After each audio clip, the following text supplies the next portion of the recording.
Assalamualaikum warahmatullahi wabarakatuh. Tapi pun, jangan lupa tekan tombol subscribe, like, dan lonceng. Video ini disponsori oleh Universitas Muhammadiyah Metro dan Kemdikbud dalam program pendidikan jarak jauh. Oke, hari ini materi yang akan kita bahas adalah hukum pertama termodinamika. Tujuan pada pembelajaran bunyi hukum pertama termodinamika adalah mahasiswa mampu menganalisis hukum pertama termodinamika. Hukum pertama termodinamika memiliki simbol delta U sama dengan Q dikurangkan W. U merupakan tenaga internal sistem, yaitu jumlah tenaga yang dimiliki sistem dari semua partikel-partikelnya. Tenaga internal U tidak bergantung pada prosesnya, tetapi hanya bergantung pada keadaan awal dan akhir sistem, sehingga delta U dijabarkan U2 dikurangi U1 sama dengan Q dikurangi W. Q merupakan kalor, W adalah kerja atau usaha. Sehingga bunyi hukum pertama termodinamika adalah jika suatu sistem menerima aliran kalor, maka jumlah tenaga internal sistem dan usaha luar pada sistem sama dengan kalor yang masuk.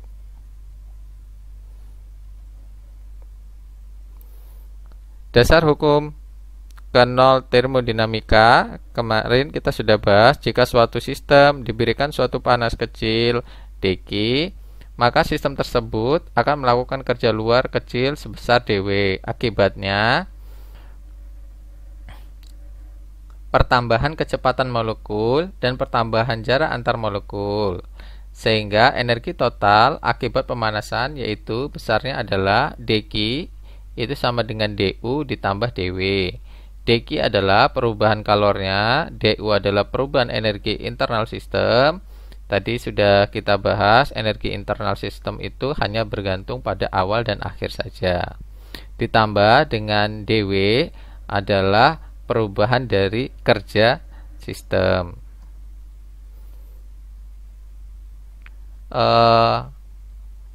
Panas jenis. Bila suatu sistem diberikan panas dengan sebesar dq hingga kenaikan suhu pada sistem sebesar dt, maka perbandingan panas dq dengan kenaikan temperatur dt disebut kapasitas panas dari sistem.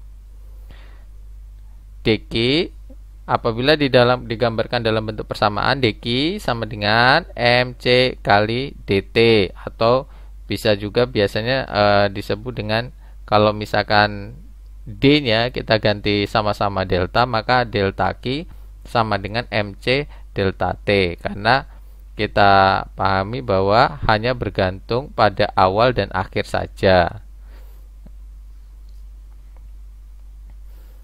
sehingga bisa Q2 min Q1 sama dengan MC T2 min T1. Tetapi persamaan umumnya adalah dq perubahan kalor sama dengan M masanya, C adalah kalor jenis dikalikan perubahan suhunya dt. Simbol C besar itu digambarkan sebagai kapasitas panas dengan persamaan M dikali C kecil, atau C besar kapasitas panas sama dengan perubahan kalor dibagi dengan perubahan suhunya. Pada volume konstan, maka panas jenis disimbolkan dengan Cv, sedangkan pada tekanan konstan disimbolkan dengan Cp, sehingga persamaan berubah menjadi Cp kecil sama dengan C besar P kecil per M. Ini pada tekanan konstan.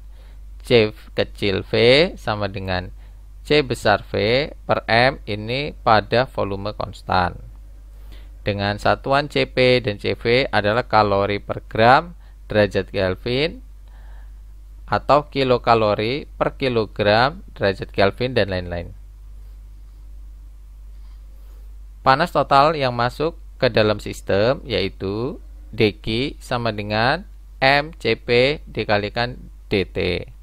Atau Q apabila derivatifnya dihilangkan, maka persamaan berarti Q sama dengan MCP integral dari T1 sampai T2 dt. Maka pada tekanan konstan, kalor memiliki persamaan Q sama dengan MCP T2 min T1. Pada volume konstan, maka Q sama dengan U2 min U1 sama dengan MCV T2 min T1.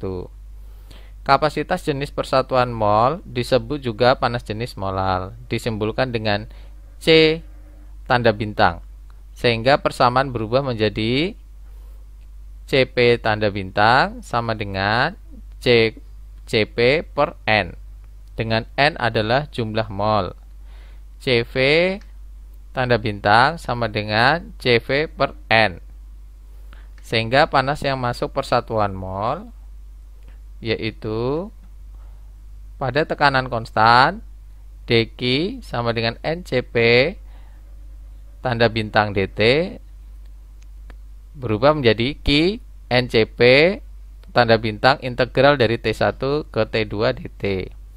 Pada volume konstan, Q sama dengan NCV tanda bintang T1 sampai dengan T2 dt. Rasio kapasitas panas disebut juga dengan gamma. Besarnya adalah gamma sama dengan CP per CV, dengan CP sama dengan CV ditambah dengan R.